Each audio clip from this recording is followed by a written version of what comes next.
Qadimgi tibbiyotda aytilishicha, o'rikning achchiq danaklarining mijozi ikkinchi darajada issiq va quruq. Xitoy xalq tabobatida o'rik danagining suvli tindirmasi tinchlantiruvchi, yo'talga qarshi va buyrak kasalliklarida qo'llaniladi. Koreys xalq tabobatida achchiq danaklari bronxial astmani davolashda ishlatiladi. Zamonaviy ilmiy tibbiyotda achchiq danaklarning antiallergik xususiyatlari aniqlangan.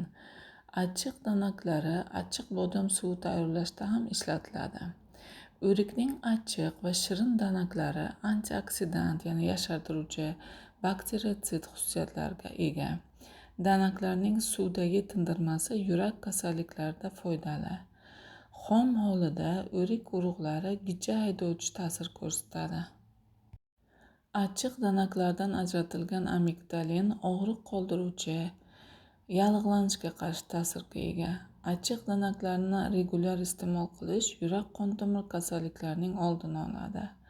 Amigdalin o'smaga qarshi, antifibroz, yallig'lanishga qarshi, og'riq qoldiruvchi, sklerozga qarshi, immunitetni ko'taruvchi, qondagi qand miqdorini tushiruvchi xususiyatlarga ega. Hazm qilish va reproduktiv tizim faoliyatini yaxshilaydi. Neyrodegeneratsiya va miokard gipertrofiyasining oldini oladi.